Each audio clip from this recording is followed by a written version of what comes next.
Hey, welcome to HoopSpeak Live. I'm Beckley Mason with Ethan Sherwood-Strauss. We got a packed show today, three different guests. We've got Eric Freeman, we've got Trey Kerby, and we've even got Ben Golliver. So lots of smart people on the show today. Really excited. We just also really excited about the game we just watched between Brazil and Russia, two teams that are kind of in that tier just below Spain of teams that can be dangerous for the U.S. and will likely have a shot at medaling.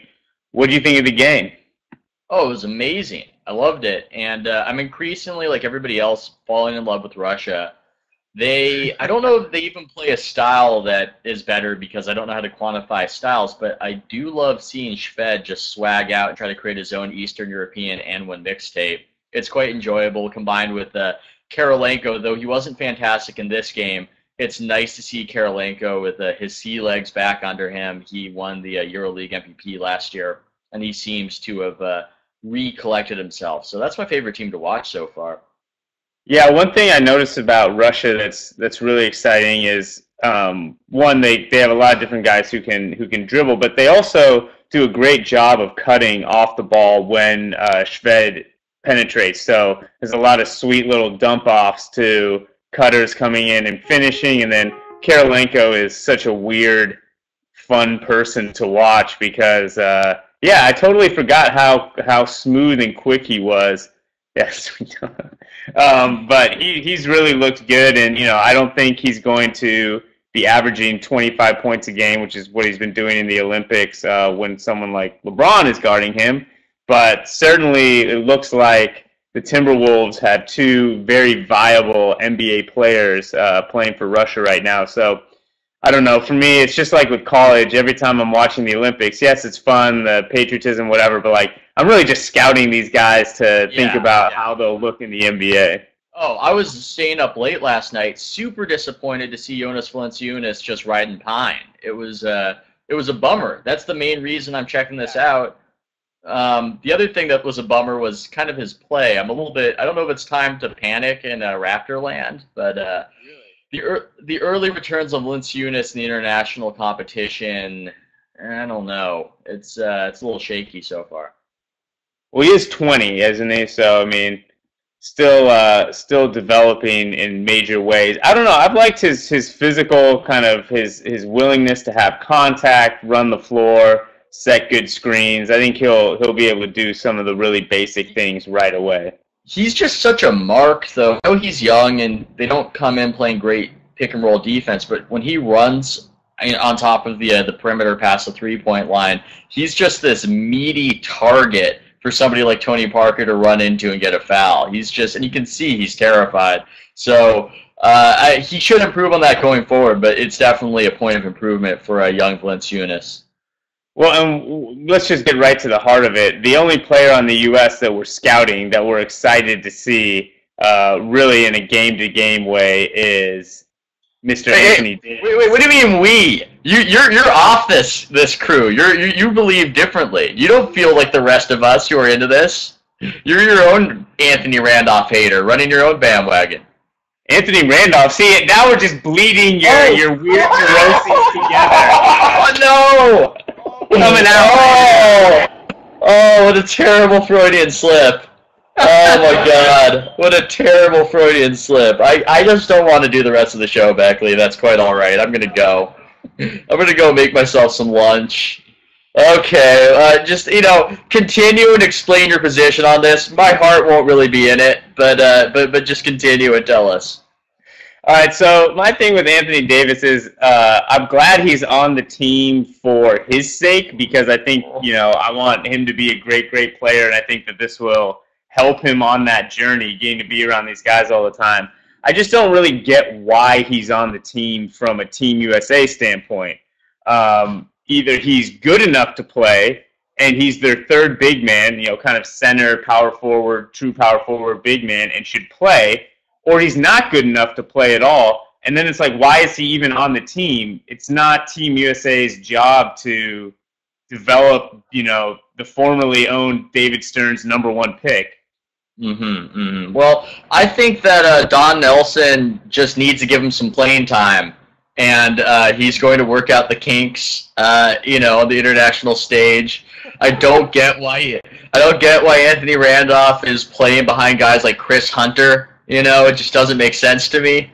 And really, this is just a case of the coach not giving his player enough reps, because if he had more playing time, he would get the timing on those block shots. In all seriousness, he has been sluggish a little bit, or at least his timing has been off against some of these international. Talking about Anthony Davis, just to be clear, Ethan just thinks this is hilarious. I'm just trying to quell the pit in my stomach with humor right now. But I saw him get butt muscled. We talk about butts on HoopSpeak Live. That's one of our selling points. That is one of the things that we will discuss. I saw him get butt muscled. I like butt muscled is a term that is really needs to enter the vernacular of basketball talk. Yeah, he got butt muscled. He got butt jutted. He got butt hustled. He got bounced out of the paint on some plays by some guys throwing him some up fakes. The thing to do with Anthony Davis is the up fake and then the butt jut, and you can get him out of the way and you can get a layup in there. And he's been suffering on plays of that nature. Basically, you give him the Scola and you're going to be in good shape. Oh yeah, the Scola. That's just a devastating butt and a devastating fake. The combo of which is something that the young Davis is just unprepared for right now. Where do you actually stand on Davis's inclusion on the team? Would it be better, do you think, to have a Greg Monroe or DeMarcus Cousins, or Cousins is like an obvious matchup with super big guys, and these are both guys who had PERs over 20. Cousins fouls like crazy, but he'd be in limited minutes. I think that to me, both those players are probably better than Anthony Davis right now. Anthony Davis, I think, will be better than each of them, but why is he on the team? Well, I think he might be on the team because he's a Nike guy. That's one theory that's been floated out there. He wasn't a Nike guy when he joined Team USA's camp. Look, here's the way I view it. You're probably correct. You're probably technically correct that there is a better player to take Davis's roster spot, or at least a more NBA-ready player. That guy likely exists. But considering that the U.S., they're so favored and they've been so dominant, I'm just looking at it from an entertainment perspective and an Anthony Davis fan perspective. I just want him to get better, and I want to see him in these limited FIBA minutes. So I will concede to you that you're right. I think you're right. I don't know. I think you're right. Don't care. I want him on that team, and it makes me mad that you're even making people question the reality of the situation. I think there's this desire that we want to, like, everyone wants to see Anthony Davis, so it's like he should be playing more because I want to see him play more. Like, there's no actual justification basketball-wise for him playing more. I mean, he looked great against Tunisia, but it was an incredible stat line: 5 for 5. 2 for 2 at the free throw line, got his free throws when he was fouled on a tip dunk, and all other points were slams off of alley-oop. So he didn't even have to dribble into his position. I mean, it's hard. I have just no idea how good he is because we just never get to see him. As a huge Anthony Davis fan, I've been disappointed in his play so far. Him and Valanciunas, both of them, I was hoping for more, and it's a lot to ask of guys who are just near that 20-year range. But he hasn't impressed. If he impressed, it'd be different. If he impressed in all of the games, I would feel differently, and I would say he has totally justified his roster spot. They need shot blocking, but it's just not. Someone's asking, why am I a huge Anthony Davis fan? Because I like basketball. Sort of creepy, but go ahead. I like basketball, and until they become pros, until they play in an NBA game, I don't feel like there's any, insofar as I am a journalist, any journalistic distance needed. I can just act like a mom at Little League and totally enjoy it. It'll be different in a few months. Anyway, so one thing that's the other big topic right now is the under-23 system that's being proposed. I mean, I don't know if you've watched a minute of Olympic soccer. I watched a little bit of England and Uruguay, and it's fine, but no one really cares about it. that is what people think would happen if there's a similar system where there's a basketball World Cup. I think it would be slightly different because I think Americans care about their college basketball players, and so many rookies are like 20 that it would actually probably create a really fun team to watch and follow, even though it wouldn't be as interesting or as kind of grand as the Dream Team. Where do you stand on this?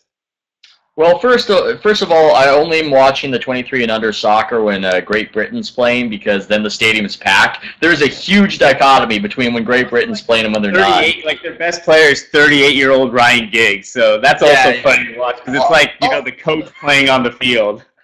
Also, to further digress, can we talk about how pathetic it is that David Beckham's like the guy for England, that he's lighting the Olympic torch, and he is their signature #1 athlete? I know not everybody's a huge soccer fan, but this guy was never even the best in the world at soccer, and they never won anything with him. They never won any international championship. He's famous for choking in the world. Yeah, he's famous for choking on a Euro Cup PK, or not PK, but yeah, going to PKs at the end, the shootout. I mean, it's just a little sad, England. Step up your game. That's #1. And #2, my feeling on this is that I want Olympic basketball to remain, but I totally understand it because it's a delicate issue. But I think David Stern wants the ability for his product to be advertised to the fullest extent. His product. What? Well, I mean, Olympic basketball isn't his product. It's not, but it is. It's like the Olympic basketball is synonymous with the NBA. It's the NBA's biggest stars. It's one big competitive all-star team. And remember in 2010 in the hockey Winter Olympics, everyone was talking about how that would be a huge boost for the NHL. Well, David Stern wants that for the NBA, and he can't really control how that product is organized because he has no relationship to NBC, because NBC does not have NBA rights. They don't have NBA national TV rights. So therefore, it's an awkward scenario. NBC is not, I'm not accusing them of anything, but they're not incentivized to advertise these Team USA players so much because they have the competing product. They have the competing property in the NHL, which runs concurrent to the NBA season. So it's almost like asking them to advertise for The Bachelor and to advertise for Modern Family. And shows going against 30 Rock. It's difficult to want NBC to do that. So I think that this has to do with TV rights even more so than it has to do with injuries or any of those other concerns that people are talking about.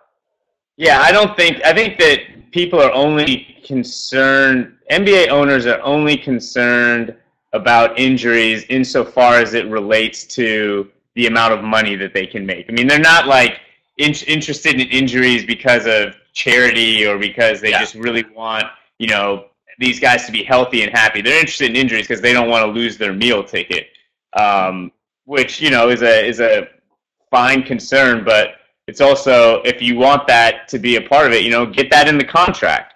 If it's not in the contract, I think you kind of got to let them play, and they don't constrain summer behavior, and that's long been a big part of NBA contracts because, you wonder why they don't have like year-round programs where players are coming into the gym all the time in the summer and they can require them to work and get better. They don't get to do that. So it seems like they also shouldn't be able to tell them not to play.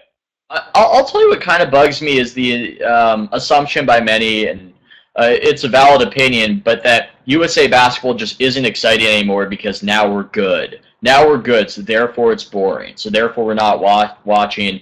I would submit that we as Americans have always loved watching our dominant teams just pound people and our dominant athletes just pound people. Smaller nations where the GDP is LeBron James' shoe contract.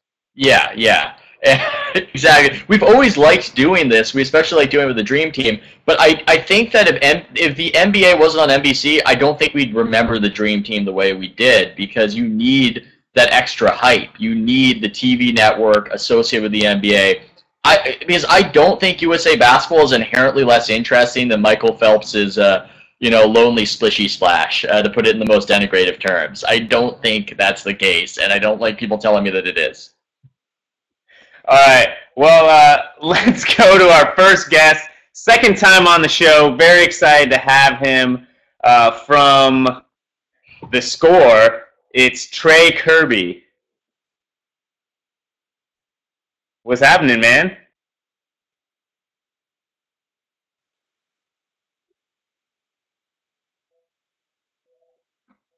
Yeah, your hair looks great. The beard is full. You look rested. It looks like you're having a good off season. Rode my bike for pretty much the longest time I've ever rode a bike today, so I'm from the waist down. I'm very, very gnarly. Maybe an over. Yeah, I've moved to New York recently, and like just being in Seattle in the past, I'm like, oh, you don't have to sweat all the time and be like the most disgusting thing imaginable. But thank you for letting us in on that. Yeah, I figured people would want to know. All right. Well, speaking of successful off seasons, your Chicago Bulls have not been super popular in their hometown with some of the moves they've made. What is your analysis? Not popular is a nice way of putting it. People are calling it, I think, the worst offseason ever, which is probably a bit of an exaggeration. But when you have the best record in the NBA 2 straight years, and then you have the injury, and understandably, the next season is not going to be a good one for the Bulls. But when you just let all of the good players go and then sign guys everybody knows are hilarious, it's just not going to work out. Yeah, so here's the question is, how much can Tom Thibodeau's defense and system, like, can they make men out of this scrap heap? You know, like, can he take Kirk Heinrich and Radmanovich and Bellinelli and make them viable two-way players the way he did even with Korver?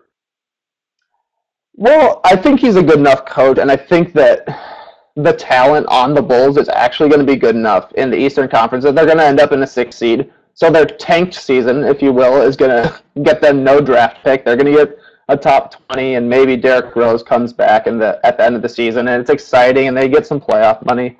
But I think he's going to be great. I think Thibodeau's actually going to be awesome because he's playing for a contract, if you will. Yeah. And if he can make Carlos Boozer not the disaster that he was in Utah, he should at least. It's going to look good when the Bulls outperform expectations, I think. Right. Yeah, I think they're totally a mid seed in the playoffs, and they're probably, I think that they're not going to be a bad team, obviously, and it seems to me that this is all about maintaining some sense of flexibility so that next season, when they have Rose healthy, they can, they don't have a lot of $5 million contracts to move. They can just let people go, perhaps amnesty Boozer, and perhaps, get better, because they're going to have that core of Dang, Rose, and Noah for, 3 or 4 more years. And the argument goes that it's Carlos Boozer's contract, bad contract. It wasn't terrible when they signed him, but now it is because he's gotten worse, and it's frustrating. But Boozer's not a bad player. I mean, he's a double-double guy. He's inefficient. He's going to be useful without Rose. You're going to need some points, and he's going to get them. You hate watching him, but they need somebody to score, and he can score. And there's no way Reinsdorf would pay him to play for another team, that sort of thing. So keep him around for a year, let him shoot, let him put up numbers, let people hate him, and next summer, I guess, supposedly they're going to consider amnestying him and chasing free agents, which always goes well for the Bulls. You know all the huge big-name free agents they've signed, like Ronnie Brewer and C.J. Watson. Well, those are the ones that now you're so sorry that you're losing. Yeah, that's true. I long for the days when the Bulls could sign C.J. Watson in the offseason instead of LeBron and Chris Bosh. All right. Well, so it's not going to be all bad. I think it's an interesting perspective, though, for the Bulls fans, in that they're still probably the second best positioned team in the East for the immediate future. But that bench, I think there's something about that particular bench's personality that's like very hard to let go of. But maybe if Jimmy Butler comes in and starts really balling, then everyone will be able to move past it. Well, we had a pretty solid summer league, I guess. But you want, even if it's a late pick, you want your first-round draft picks to at least get a chance. So I guess that's good. But the thing is that the weapons that the Bulls had were Derrick Rose, number one, and then having such a great bench, which was so good defensively that they kind of became good offensively. And when you go into the offseason saying, we're going to bring them back, we're going to match a Sheik no matter what anybody offers them, and then you don't do that, and then you bring in Vladimir Radmanovic and Nate Robinson, people are going to be upset. Hey, Trey. A while ago, I read your review of the Chief Keef remix of I Don't Like, and a song I enjoy and a review I enjoyed. In the review, or not in the review, in the song, Kanye gave a shout-out to Derrick Rose, and I'm wondering, do you feel more disappointed that it took Kanye so long to shout out Derrick Rose, or do you feel more happy that he finally did it? I would say I'm mostly underwhelmed. It was like the laziest shout-out. Basically just, hey, Derrick Rose is good at basketball. I should probably mention that. But also, you don't see Kanye like at Bulls games that often. He's not back in Chicago a lot because the rumor goes that gangs in Chicago are not happy with him and don't like when he comes back to town, and he hasn't been looking out for the people on the streets. So maybe there's something to that. But at least it finally happened, I guess. Yeah. I mean, I'm disappointed that gangs are getting in the way of Kanye West's Chicago Bulls fandom. I did not know that. I think the city needs to do something about it. When you see a picture of him wearing a Dallas Mavericks hat, it's like, get a Bulls hat, man. Okay. Apparently, there's a text question that would be a good Trey question. Let me try to take it and not screw it up. Bad or good, who would be the most delightful revelation as a relentless NBA trash talker? What say you, Trey? I actually think Dirk would be great to hear what he says during the game. Anytime you hear him call a game or something like that, he's super funny. Anytime he's in press conferences, he's super funny, and his accent makes things sound awesome. And he's so competitive. You know he's talking on the court for sure. Yeah, I would love to find out that Kirilo Fisenko is just like a rabid trash talker. Like does research and like finds out about their family situation and just like is in their ear saying weird stuff all game. Yeah, he has like the time to do that kind of research. I could see it happening. And that's the great thing about watching the Olympic Games online is you actually hear the guys yelling for national teams. You're hearing like them speaking in their native languages, which is weird when it's all NBA guys who obviously speak English to each other if they're playing in the States. But then you hear a USA game and it's all just them going, woo, woo, woo! Trey, which of the hilarious new Chicago Bulls additions? I mean, you're a lover of novelty. Which do you expect to get the most enjoyment out of next season? I think that Nate Robinson's actually going to be likable, and people are going to love him. They're going to love him for sure, but I have always been a fan of Vlad Rad. Just like his silly, when he showed up to a game with his hair in like pin curls or whatever, and when he missed games because he got hurt snowboarding. His are he has a darker tinge to his lunacy than Nate Rob does. Are you concerned that your team is essentially slowly becoming the Golden State Warriors? Is that something that concerns you at all? Yeah, it was cool when it was CJ Watt. It was fine, but now that we're getting into the joke players, it's not as good. I can submit to you that Nate Robinson will be amusing. He's literally the loudest human being I've ever met. Like there's nobody even close. So hopefully there will be some hijinks to follow. There's another story. Sorry to interrupt you, but there's a story in the Daily Herald back in the Chicago area. They have had one loud bear since Derrick Rose showed up, and it was like Anthony Roberson, who 40 games maybe, played 200 minutes. So I'm sure adding in Nate Robinson is going to go pretty smoothly. I think there's some good potential for Nate Robinson joking Noah dance moments. And just general weird team things between those two. I have a feeling they're going to be best buds.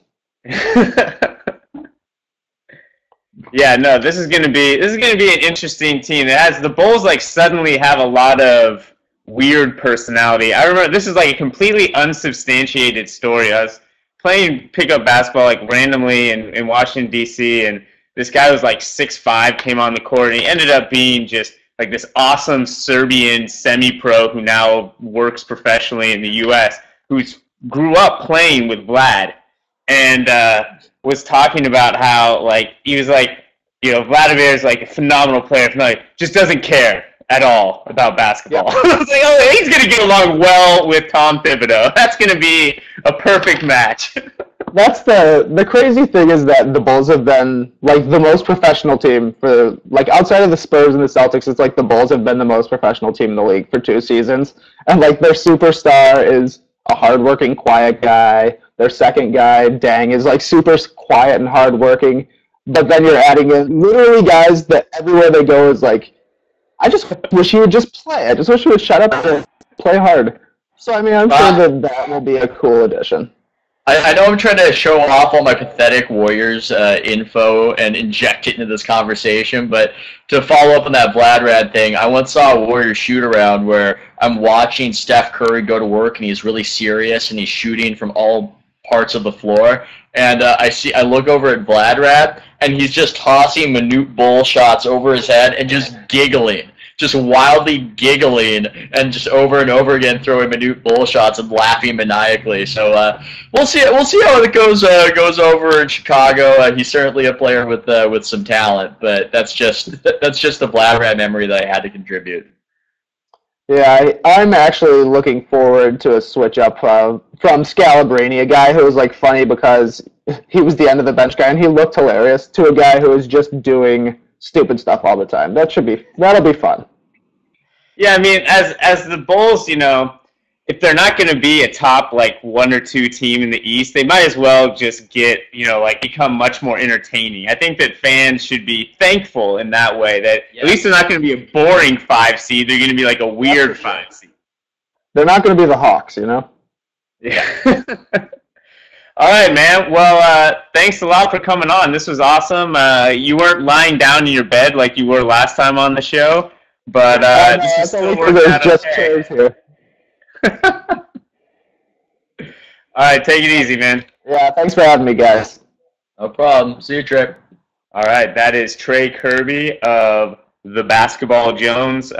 One of just the funniest dudes on the internet. You should always check him out on Twitter and also on his blog because, you know, NBA hilarity. Another NBA cultural luminary is coming on the show right now from the Classical and Ball Don't Lie. It's Eric Freeman.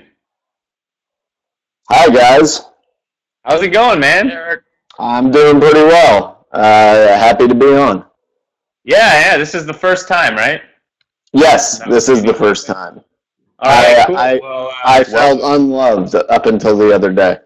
Yeah, that's the whole idea is that we just have Divine on and make you and Dwyer jealous, and then finally you guys will want to come on. So I'm glad it's working. Exactly. I had zero desire before, but... All right, man. Well, let's talk about the Warriors. You're in the Bay Area. They are causing people to be optimistic, and with good reason. Are you feeling like you're getting suckered into something, or if this is a legitimate playoff team? I don't know if I'm really being like hoodwinked or anything like that. I've been a fan my entire life. I was born here, etc. I expect a 0 every season. So if anything good happens, I get happier because of that. So I'm expecting them to finish exactly what I expect every year, which is that they're basically going to have the, you know, eighth pick or something like that. You know, a pick where they can get a pretty good player, but they can't get somebody who's actually really going to change the team. I expect that every single season. I think that they have a pretty good roster this year. At the absolute least, you know, I think they're pretty well-rounded. The question is who gets hurt for how long, and is it a, you know, horrible mess? If Curry plays more than like 60 games or so, I'll be pretty happy. If that happens, I think they can make the playoffs. I think it would be awesome if they made the playoffs. With the team that they have right now, I don't think they have a particularly high ceiling, but I think that's probably okay. Like, we've seen 2 playoff seasons, since I actually cared. So pretty much anything would make me happy if they're in the playoffs. I'm not going to predict it, but I don't ever predict that. So I feel okay about the season, but again, I expect 0 every single season. I think you should just get on the bandwagon, Eric. I've decided that they are the boy who cried playoffs. But I'm taking a sick enjoyment of just giving myself over to positivity, and I would encourage you to join me. I think it's a lot of fun. Absolutely not. Absolutely not.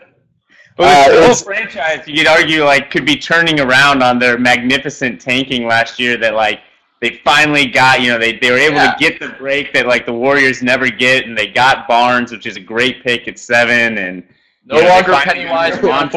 There's a lot of narratives kind of pushing them that this is actually, things are going well. It feels like a huge setup. The break of being absolutely terrible on purpose. And on top of that, the break of having your owner booed because he couldn't be quiet when he was at a jersey retirement ceremony that he had nothing to do with. So many breaks happening.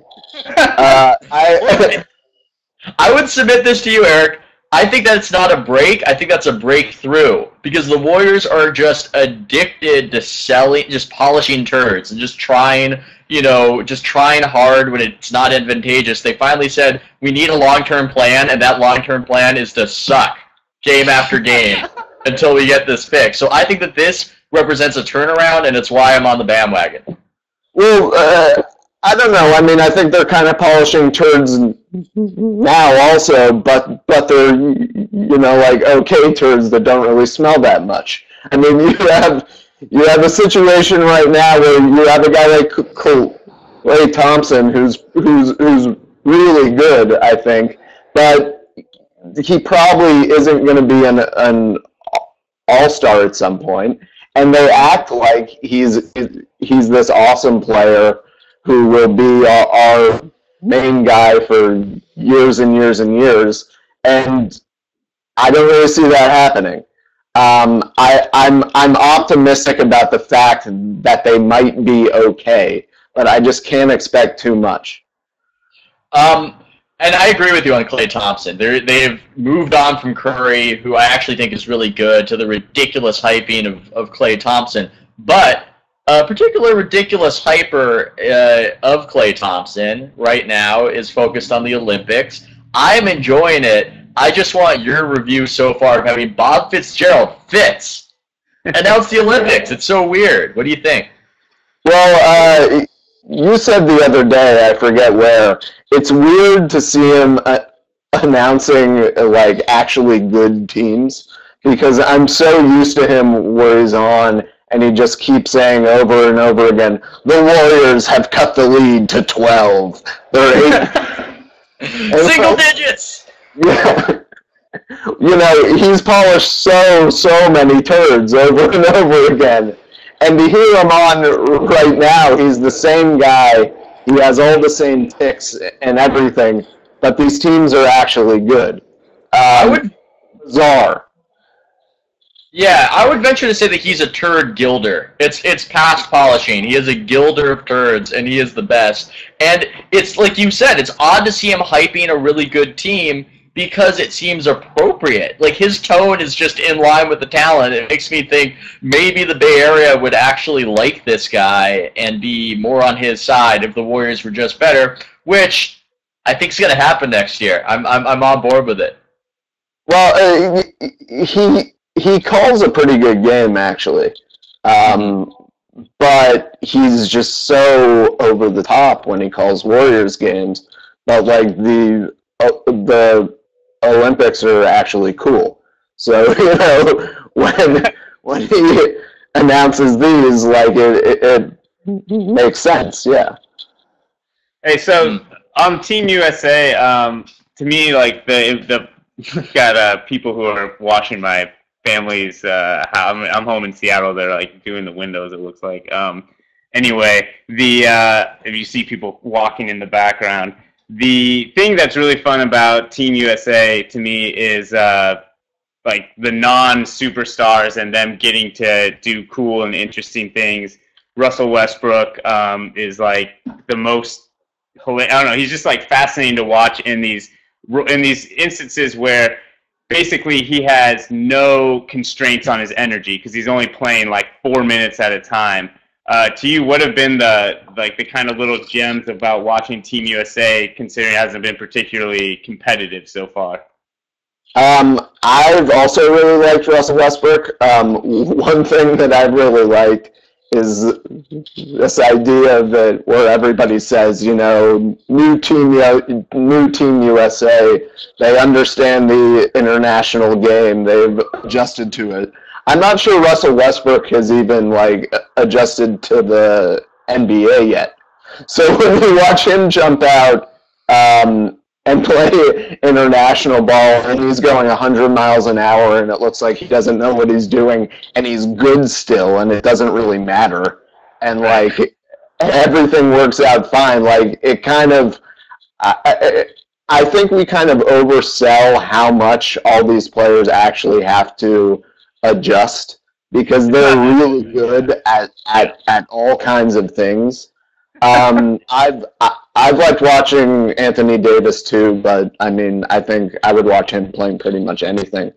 I also kind of like this, you know, like uber LeBron that we saw in the playoffs too, but you see it here more, where he doesn't have to score and he's clearly way better than everybody else anyway. Like I think when he came out of high school, what excited me is that he could be this really great player who didn't have to score to always be awesome. And because he was on the Cavs, where he was on a team that, you know, didn't really have anything, we didn't see that until 2008 when he was on the Olympic team. And we saw it then, and we saw it in the playoffs this year too, obviously. And we just kind of see more and more of it every year. And I'm hopeful that it happens with the Heat also next year. I think it's interesting that you seem to gravitate to Westbrook and Rondo as, if not your favorite players, at least players that you like to focus on. And that's interesting to me because I see them almost as opposites. I see them as very different stylistically. Is it because they stand out? Just what do you think explains your interest or animates your interest in both? That's a good question. I think that overall, in terms of my entire life, like I don't want to get too out there, but I like things where opposites exist at the same time. And what I like about those two guys is what makes them good and what they aren't good at are kind of inextricably tied to each other. And I just appreciate that you can have something like that where you can't really separate what makes a person good and what makes them bad, because that's just who they are. And when I watch them play, I think I kind of feel like I'm seeing two players who just are what they are. And it's exciting to see that, I think. Yeah, and they're also, right, they're players who have like this really kind of strong sense of identity and yet still are always surprising you. And that's a really cool thing as well. Yeah, I think it's also, I don't understand them entirely. And I kind of like that. I fear it. No, it's true. That's why they're so fun to talk about, and that's why people get so riled up about them. thanks a lot for coming on, man. Happy to be on. Had a good time. Right. Thanks, guys. Cool. Eric Freeman of The Classical and Ball Don't Lie, thank you very much for being our guest. All right, and we are moving rapidly to guest number 3, friend of the show. This is like his fifth time on now. Ben Golliver, Blazers Edge and CBS Sports. How you doing, man? No, hardest working man in the business. Good to see you guys. Hardest working man in show business. Yep, let's be a blog business. He's the hardest working man. Hardest dog around. Anywho, let's talk about the Blazers real quick because they've had a really funny offseason with their low-level skirmishes with David Kahn and the Timberwolves. Do people in Portland actually care about David Kahn in a way that like they are annoyed by him, or is this just like funny sports stuff? No, I think he's sort of like your sitcom villain. I think that's kind of his role here in Portland. I mean, people in Portland have known him for decades, and if you've been around, you know, he used to write for the paper, and he goes and does all these other things, and he tried to actually bring Major League Baseball to Portland, and it was sort of a failed effort and kind of became a punchline after it didn't work. So he's sort of already has this prehistory. And then this summer, he really took it to a new level. I mean, he really ramped his David Kahn-ness all the way up to 11. And it was funny to watch. I mean, the Brandon Roy thing is almost not getting enough credit, you know, in the whole Batum soap opera because, you know, Brandon is the hero here. I mean, he's the guy who was the face of the franchise. Everything was built around. He's the one who broke everyone's heart back in December.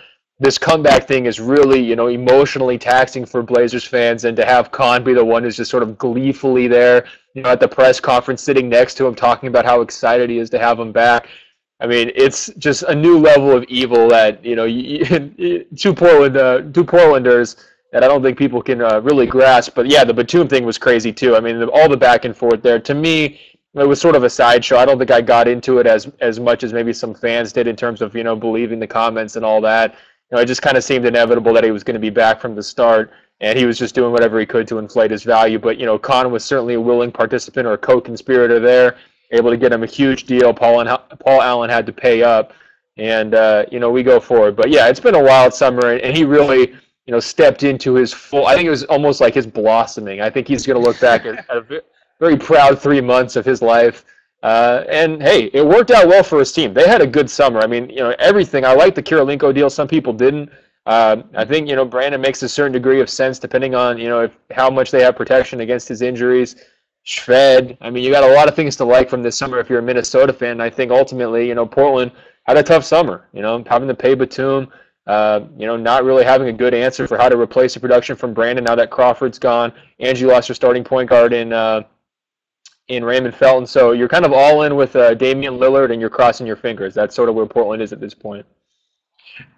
Did you get the sense, and I love this subplot, I love this Portland-Minnesota subplot, did you get the sense that with the whole Batum situation that the Portlanders were just, it got to their they were insulted from a source of civic pride, that they felt like their city was insulted, and that might make it tough for Batum to come back? You know, it's less geographical city-wise, and it's more like community Blazer maniac-wise. It's sort of like once you're, you know, and not like it's a cult, but, you know, once you're in and once you've been embraced and once you've been adopted, to ever go against it, it's, you know, it's mortally offends people to their soul. And he had to deal with that. And I think he knew, I mean, you know, he was very hesitant to, you know, make any sort of comments. He didn't give any comments at all to local Portland media. You know, everything that came out was, you know, national. He was very careful, and he's worried, and he expressed concern after the fact, you know, how he was going to be treated once he has to come back and all this other stuff. I mean, he gets it. You know, he has been a fan favorite here for his, you know, 3 or 4 seasons in Portland, and, you know, he realized he was going against a big monolith. But, you know, ultimately, the first dunk or the first chase down block, you know, those kinds of wounds are going to get healed to a certain degree. Now, the big question is if he comes out and he, you know, has a step back season, if he does like a Wesley Matthews where, you know, his numbers fall off when they're expected to increase, he's going to start catching some heat. And he's, you know, this fan base is sort of already divided on Batum. You know, some just don't think he's ever going to reach the potential maybe that was set for him a couple years ago. So He's definitely going to have his doubters. I think he's going to be a polarizing figure just because of that size of that contract. But that comes with the NBA. I mean, we've seen that time and again. I mean, there's guys, Luol Deng, you know. I mean, how many years do we hear he's overpaid, he's not doing enough, on and on and on and on again. But if you don't have a guy like that, you're not going to win in the NBA. So you kind of have to pay up and deal with it. But yeah, I mean, it was, people took it personally. There's no question about it. But I don't think it was so much about like, hey, we're this little city of Portland, and it's us against the world. It was more like, we're Blazer maniacs. We go back 40 years. You know, once you're in, you're ours, and we don't want to hear anything about you not wanting to be ours because we can't process that. You know? Yeah. Well, so the Trailblazers, you know, they're not going to be where they have been in, you know, kind of a lot during the Brandon Roy era, but you know, they have Aldridge, they have Batum locked up. They're going to have a great chance to lock up Lillard as he progresses if they want to. They kind of have the pieces in place of a team that makes a lot of, you know, a dominant low post player, a wing who can fill a lot of holes, and a point guard who can score. That's sort of the recipe right now. How optimistic is everybody in Portland right now? Well, everybody's all in on Lillard, like I said. I mean, he makes or breaks his team. And this team, ultimately, I think this coming season is going to be, you know, a 30 to 35 win team if they can stay healthy. You know, imagine what happens if LaMarcus Aldridge goes down to injury. They're in a world of hurt. I mean, they don't have anybody who can step up and be a number one option. They're going to put way too much pressure on rookies to, you know, be producing. And we know how that goes in the NBA. I mean, you can be as promising as you want. You can be Derrick Rose in your rookie year.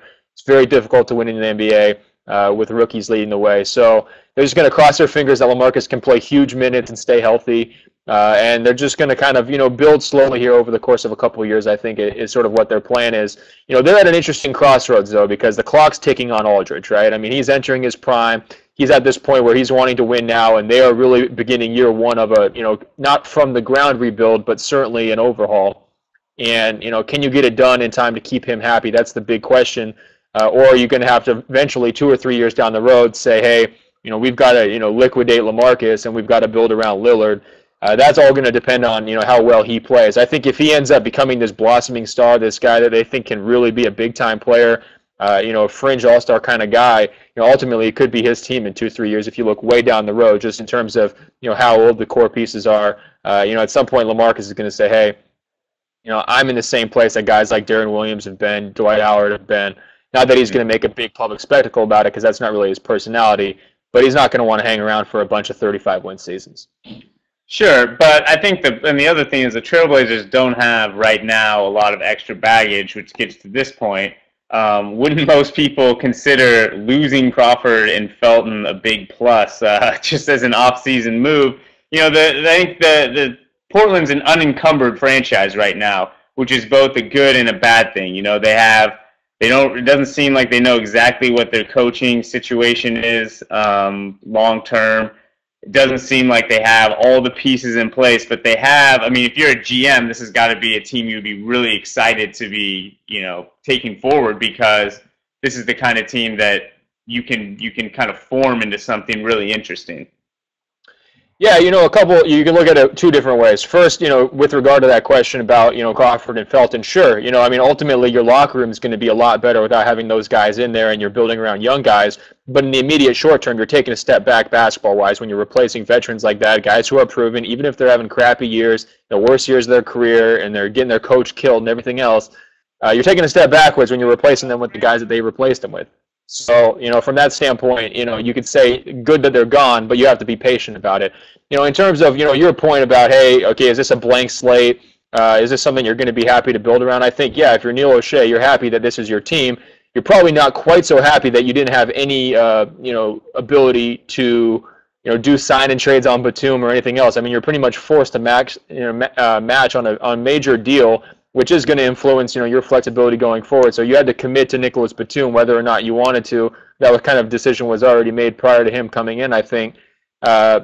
So, you know, is this the greatest situation in the world? Again, it all comes down to Lillard. If Lillard, Jared Bayless is on everybody, you know, where are you at then? You know, you're in the middle of the lottery. You're not bottoming out because you've got LaMarcus Aldridge, but you're in a situation where, hey, all of a sudden, you're kind of slightly below average and you're stuck there. I like how players in Portland are turning into negative verbs. You know, like, man, I hope he doesn't Greg Oden on us or Jared Bayless or Brandon Roy. It's just, it's a tough history there. I'm wondering, were you surprised to not see them try to go after Nash in the offseason? I kind of was. I was surprised to not see them make that push because Nash plus LaMarcus would just be a fantastic pick and pop, pick and roll. What do you think? Why do you think they were so inactive in that respect?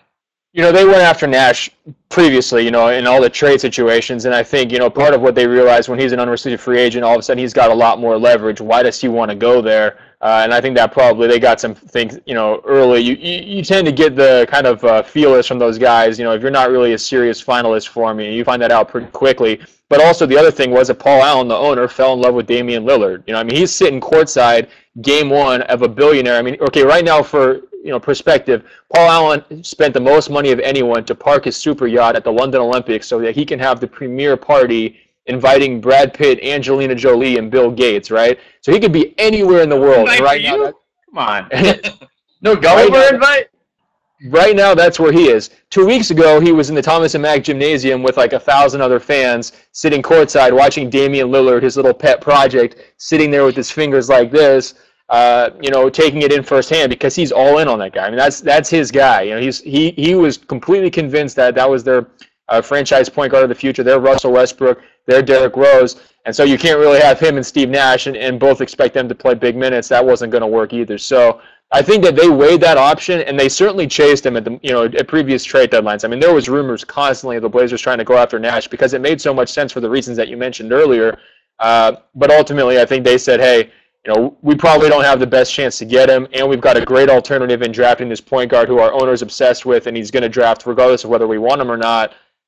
So we go forward with him. I have a theory with Lillard where a lot of his meteoric draft rise and Paul Allen's recent infatuation is just because he's a well-put-together, charismatic dude. In fact, on a New York subway, Beckley, you told me about how he answered your pick-and-roll question. I just want you to recreate the magic of Lillard's response there and put you on the spot. Well, Golliver was at this event. Ben, you were there. I talked to I don't know, you might have even been sitting there. But basically, I asked Lillard, you know, about how he attacks picking, you know, what he thinks about pick and rolls, what he's working on, and like he gave me this super detailed, really intelligent breakdown of his pick and roll philosophy of how he wants to attack in certain ways, how he always gets his shoulder to this level so he can force these things from the defense, and then he's going to make this read, and it's just impossible not to like him. He's had a great marketing campaign around him all throughout the draft process.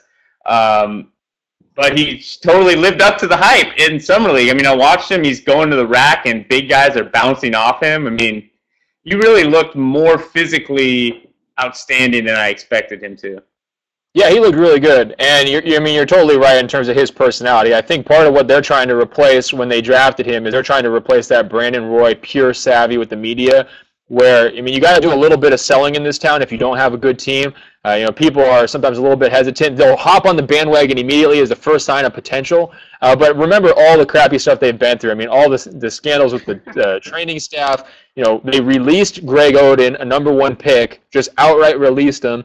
You know, they amnestied Brandon Roy, and now he's immediately coming back. So they've got all these, you know, negative side issues. Really, you know, they fired Nate McMillan, who was, you know, beloved in the community. Their president just quit, you know, in the middle of the summer. He walked off the job because of all this politics with the agent and hiring Neil O'Shea. So they got all this drama, right? But they need to have one face of the guy who can make everybody smile, and Lillard's that guy. I mean, there's no question about it. You meet him just like you met him, or you know, anyone else meets him in a post-game press conference. He gives great eye contact, detailed answers, very straightforward, to the point, not wasting anybody's time. He's all about business. He loves basketball. There's nothing else going on in his life. I mean, he played his college basketball in Ogden, Utah, so that tells you how much he likes the clubs. You know, I mean, he doesn't care. He's all about basketball. He wants to be in there working late. And, you know, that's exactly the kind of person who you can put up if you're the Blazers, if you can hang on the basketball court and say, hey, you know, this is our franchise guy. Everybody go buy his #0 jersey. And, you know, we've got ourselves a phenomenon. Beckley's computer is dying, so I will take over a question he was going to ask. It's actually a question from James Herbert, our producer, and I have no idea what the hell he's talking about. You will, so I'll just read it verbatim. Let 1 second. The staff chat just kicked me down. Okay. You could ask Ben how he almost killed Kevin Pelton and ended the D'Antonio wingcast forever. What does it? Can you like that? What does that mean? No, that's absolutely true. You know, it's Kevin. Kevin handled Vegas, the Summer League, worse than anyone's ever handled Vegas. And actually, I'm going to just totally sell him out right now on this show, and hopefully we can upload this and email him. Okay, here's what happened. He shows up in Vegas. I've been in Vegas for 2.5 weeks, right? I was in Vegas for like a total of almost a month this summer doing USA basketball and everything else. So Kevin parachutes in for a weekend, right? He's all excited. He's going to go to In-N-Out Burger 6 times in 3 days. He's got it all planned out, right? He's in Vegas for 7 hours, and he freaking loses his cell phone. The all-time rookie mistake of rookie mistakes. Not only does he lose his cell phone, but he loses his cell phone in a cab. So I'm like, God, Kevin, what are you doing? It's like the stupidest thing. Like, are you a 14-year-old girl right now? Is this the first time you've been drunk? Now, I don't drink, so I'm just giving him a hard time about it, whatever. So Kevin also pulls a veteran maneuver, and this was like the Kurt Thomas, Juwan Howard move of knowing every trick in the book. Kevin calls up every Las Vegas cab company and literally tracked down his cell phone from the cab driver who had turned it in. And so then now I was in charge with the rental car of helping Kevin go pick up the cell phone, right? Well, obviously he didn't have a cell phone. This is actually kind of reminding me of the London Olympics opening ceremonies. Do you remember that thing where like the girl and the guy, that's like, yeah. Remember how like they called the cell phone but she didn't have it, but then somehow he was calling her. It didn't make any sense. Anyway. So I try to call him. I try to call him from his hotel to arrange the pickup so that we can go pick up his cell phone, right? Because he has to be there in person to do it. He's the only one who's going to hand it over to him. So Kevin's supposed to be standing outside this door of this hotel room, a door I previously dropped him off at. He's not there. So I'm sending him like angry, you know, I'm stressed out because, you know, I have all these deadlines and everything. Angry emails every 2 minutes. Kevin, you have 5 minutes to be here at this door. I'm going to leave you and screw you and your cell phone. You're never going to get it back. Like, the next one was, like, increasingly angry. Like, I said 5 minutes. It's been 3, so that means you have 2 left. You better be down here. He's not down there, right? So finally I give up on him, and I don't want to be a bad friend, but I'm like, God, Kevin, you're not where you're supposed to be. I wanted to help you get your cell phone, but you're just going to have to figure it out yourself. Take a cab, whatever. So I peel out of the parking lot, like, really frustrated. You know how it gets. You know, you have road rage. You're, like, pounding the steering wheel. All of a sudden, Kevin, for absolutely no reason, jumps in front of my car like he's a flying squirrel. In the middle of the parking lot. This is nowhere near the door where he's supposed to be. He just jumps in front of the car. So I slam on the brakes, and I just look at him like, what are you doing right now? Why are you doing this in life? And it was probably, I'd say I missed killing him by about 4 feet. I mean, there was about 4 feet between my bumper and him. And I wasn't going super fast because I was in a parking lot, but he would have been in the hospital if I had hit him. I mean, it's pretty clear. And so then he kind of but here's the funny part though. So he gets into the car, he could not be more sheepish. He's like so embarrassed that he just did this. He's lost his, he knows I'm raging, right? He like is trying to be like very passive aggressively. He looks over at me, he's like kind of glancing over to see if I'll like calm down or not. And he's finally just like, okay, well, let's go get my phone now. It's just like, God. It would have been very suspicious if we had uncovered an email where you said you wanted to become the new editor of Basketball Prospectus or the new book. It would be very suspicious. How am I going to talk my way out of that? You know, like there's just like, you know, I have to report it. I'm going to have all this drama with the insurance company and the rental car because I didn't get the Hertz rental car insurance. You know, I just got the cheap stuff. So not only am I going to have, like, one of my friends in traction in the hospital, I'm going to have all these massive legal bills. And it was all his fault because he lost his freaking cell phone 7 hours into a Vegas trip. Oh, God.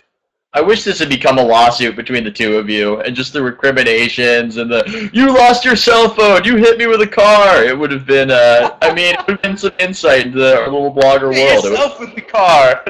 It was unbelievable. It drove me absolutely nuts. But here, the big point is, we got the cell phone back. He actually got his cell phone back. He lost his cell phone in a cab, and there's like 1 to 10,000 odds. I mean, he should have gone straight to like, you know, whatever casino and bet on Tunisia to win the gold medal, or like played craps and like bet the same number 12 times in a row, because his luck in getting his phone back and not dying also, I mean, that's Vegas, baby. I don't think there's been a better Vegas situation than that. I mean, I don't know. I wonder if Kevin Pelton believes in luck, though, as such an analytically minded fellow. That's true. He probably could have done projections to see what the odds that he got his cell phone back was. Good point. Speaking of projections, Warriors or Blazers? I'm going Warriors for next year for the better record. I just want to know what your take is going to be.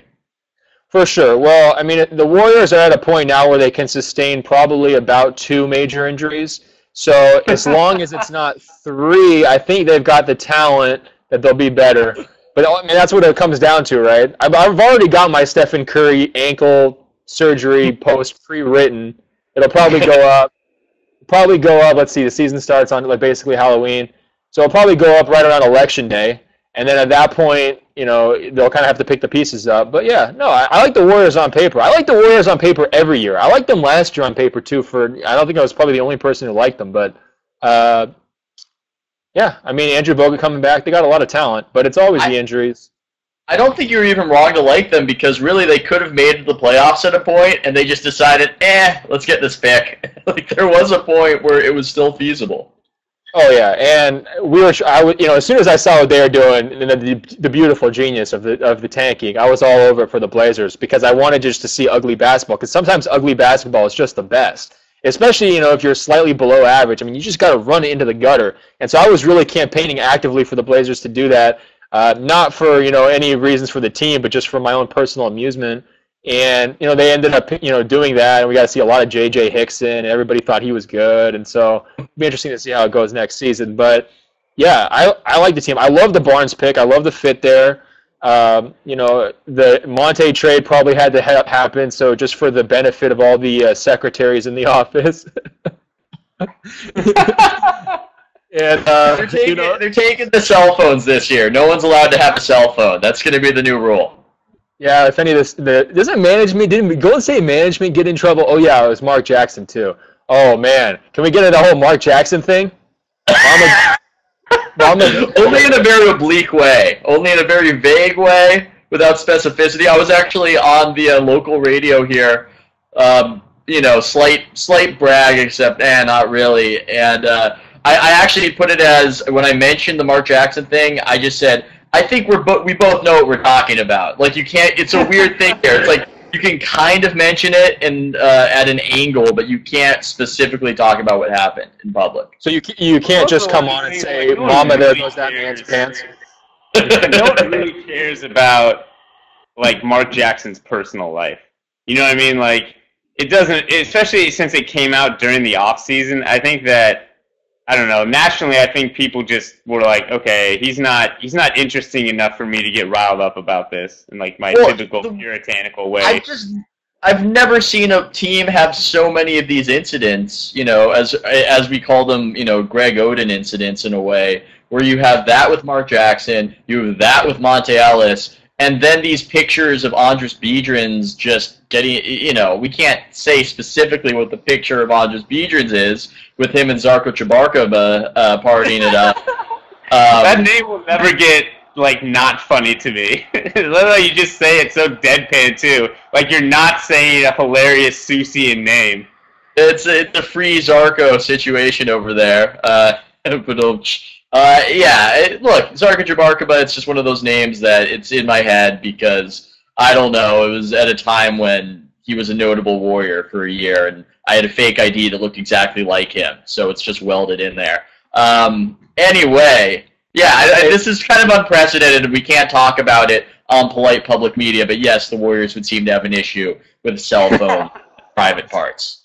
Well, this is sort of related, but not really, but when Greg Oden had his whole scandal, they made him do like a public apology with the local media, and this won't surprise you, he was recovering from a knee surgery at the time.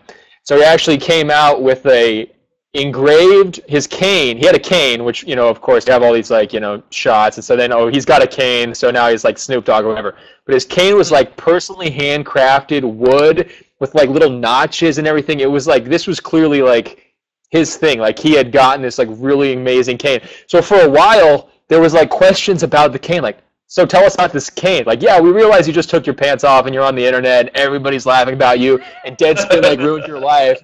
But like, wow, this is like a really, really, really nice cane. Why do you own this? So anyway, that was one of the lighter moments of the Greg Oden. Bottom of it? Yeah, no, I mean it was. I have a really good picture of it actually. It's like zoomed in, and people were like, what's going on here? But then of course in this public apology, one of the reporters asked him. Pro tip there. I'm sorry, you're cutting in and out, Beckley. I can barely hear you. You might not want to tell people without proper context that you have a zoomed-in shot of Greg Oden's beautiful cane. Oh yeah, no, you guys definitely have like. I'm busted now. This is great. Oh no, this is horrible. You guys are gonna just edit this out of context and it's over. But yeah, no. And then there was like at that same apology press conference, there was like a female writer who asked him if he was proud about how everything had gone. Oh, what an awkward thing for anyone to go through. And with that, we actually have to say goodbye. Our show is running a little bit over. Thanks a lot for coming on, man. Always fun. Oh, yeah. Good times, guys. Take care. All right, that is Blazers Edge's Ben Golliver. You can also find him on CBS Sports writing about just everything NBA related. I guess it's time to wrap up. My note or finishing point is on Olympic basketball and getting to see mediocre players get to play as stars on their national teams. I think is like a really fun thing. Today we saw Timothy Mozgov as the go-to post scorer and actually basically did what he wanted against Splitter.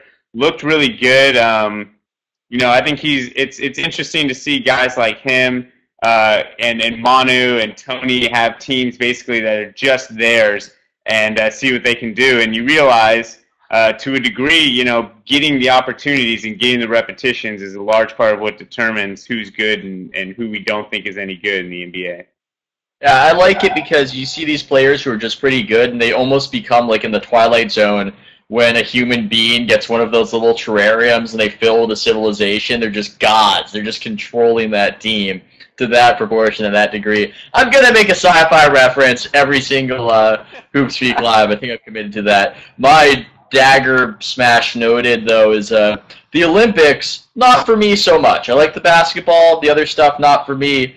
I keep reading about how women more than men watch the Olympics, and I don't understand it, but it is fascinating. Allie, when I'm watching the games with her, it's like there's just a chip that NBC has activated in the brains of every woman in the country, and it just flipped. Like, suddenly she hates sports. I can't, she never watches basketball, and so it's like, whoop, just zoned in on whatever the hell is on in the Olympics, be it diving, be it swimming, be it gymnastics, with nuanced points, and just completely into it. I don't know why this is occurring, but it's an interesting gender phenomenon.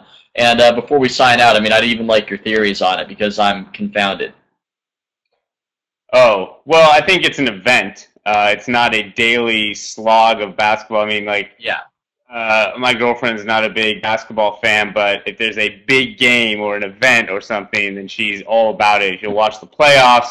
But I think basketball for basketball's sake is not as enjoyable, whereas the Olympics, everything is imparted with a sort of extra significance. And, it's also just objectively spectacular. Just watching, you can just turn it on and, see some random Romanian chick flip 9 times and then, land without her knees bending, and you wonder how her lower body doesn't explode. And I think that is more phenomenal than Charles Jenkins running off a pick and roll. Yeah, I don't know about it. I think objectively spectacular, the gymnastics, certainly, although I don't know if they base. I love how they judge them and how the announcers go like, oh, that's a terrible mistake right there. And you go, huh? It just looked fine to me. I don't understand it at all. Like, oh, that's terrible. Oh, the humiliation. Oh, it's searing. In the events that are done by judging, there's some really mean announcers. Oh, incredibly. With the swimming, I kind of think swimming's stupid. I kind of think that this is a sport we wouldn't be paying attention to if we weren't good at it. It's exciting right at the end, but I just see splashing. I just see splashing, and they're moving. It's not even like running where they're moving fast and gracefully. It's just they're moving slow because of the water. And I know if there was a lane for a penguin, that the penguin would just be smoking them, just lapping them if there was such a thing possible. So I don't know if I'm really up on the swimming. I think I like the gymnastics better. All right, well, this has been Ethan's Grumpus time. Thank you for joining HoopSpeak Live, and thank you to all our guests, and Peep and James Herbert and Anthony Bain for helping out off camera. See y'all next week.